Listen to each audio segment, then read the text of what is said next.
અમરેલીમાંથી એક ચોંકાવનારી ઘટના સામે આવી છે। અમરેલીના ખાંભામાં રહેતી 25 વર્ષીય યુવતી અનાજમાં નાખવાની દવા ખાઈને પોતાનું જીવન ટૂંકાવ્યું છે। આપઘાત કરતા પહેલા યુવતીએ પોતાના માતા પિતાને સંબોધીને એક સુસાઇડ નોટ પણ લખી છે। યુવતીના આપઘાત પાછળનું કારણ શું છે તો 28 લાખનું દેવું।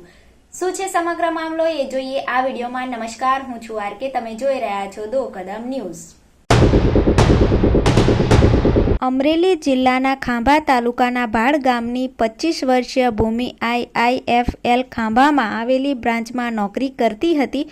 પરિવાર સામાન્ય છે, માતા પિતા ખેતી સાથે સંકળાયેલા છે। પરિવારમાં મોટી બહેન, નાનો ભાઈ પણ છે, પરંતુ 28 લાખનું દેવું થતાં પોતાની ઓફિસમાં જ અનાજમાં નાખવાની દવા ખાઈને પોતાનું જીવન ટૂંકાવ્યું છે।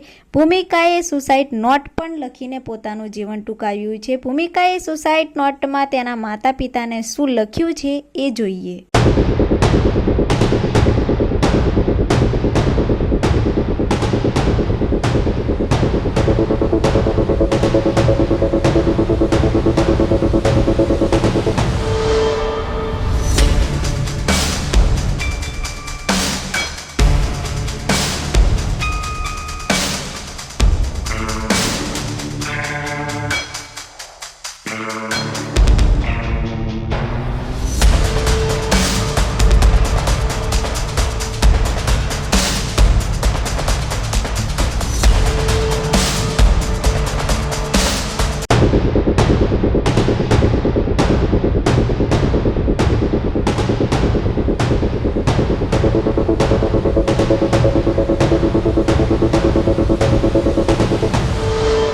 ભૂમિકાના આપઘાત બાદ તમામ હકીકત જે સામે આવી છે એ જાણવી જરૂરી છે, કેમ કે બીજો કોઈ વ્યક્તિ ડિજિટલ માફિયાનો શિકાર ન બને।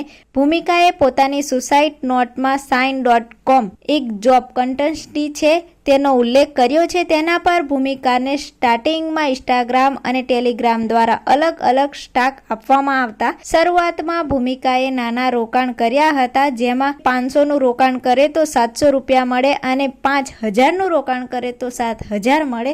તેથી ભૂમિને વિશ્વાસ બેઠો હતો। જો કે ડિજિટલ માફિયાઓ દ્વારા વધુ નફાની લાલચ આપીને ભૂમિકાને એક VIP ગ્રુપમાં જોઈન્ટ કરાવ્યું હતું। તેથી ગ્રુપમાં 50,000, 1 લાખ, 1.5 લાખ જેવી મોટી રકમનું રોકાણ કરાવ્યું હતું। ત્યારબાદ ઠગાબાજોએ ભૂમિકાને ફેક એકાઉન્ટ બનાવીને મોટો નફો બતાવ્યો હતો। જ્યારે ભૂમિકા પોતાના રોકાણ કરેલા પૈસા પાછા માંગતી હતી, ત્યારે ઠગાબાજોએ તેને પૈસા પાછા આપવાના બદલે વધુ પૈસાનું રોકાણ કરાવતા હતા। પોતાના પહેલા પૈસાનું રોકાણ કર્યું હતું તેને પાછા લેવાના પ્રયાસમાં ભૂમિકા વધુને વધુ પૈસા આપતી ગઈ અને જેના કારણે આર્થિક અને માનસિક રીતે ભાંગી પડી હતી અને ભૂમિકા ટાસ્ક બેઝ ફ્રોડનો શિકાર બની ગઈ હતી। તેથી 28 લાખ દેવા સામે લડવાની તાકાત ન બચી હતી અને અનાજમાં નાખવાની દવા ખાઈને પોતાનું જીવન ટૂંકાવી લીધું। જો આ બાબતની જાણ પરિવાર કે પોલીસને કરી હોત તો ભૂમિકાનો જીવ બચી જાત, પરંતુ ભૂમિકા આર્થિક અને અત્યાચારનો સામનો ન કરી શકી।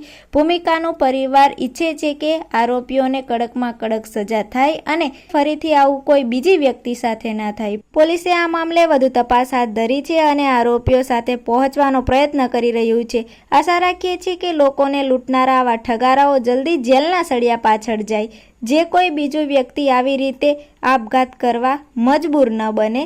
અને જો તમે આવી બાબતમાં ફસાયા હોય તો પોલીસનો જરૂરથી સંપર્ક કરો, તેનાથી તેનો યોગ્ય રસ્તો થાય। દો કદમ ન્યૂઝ સાથે જોડાયેલા રહેવા માટે સબસ્ક્રાઇબ કરો। ફરી મળીશું નવા સમાચાર સાથે।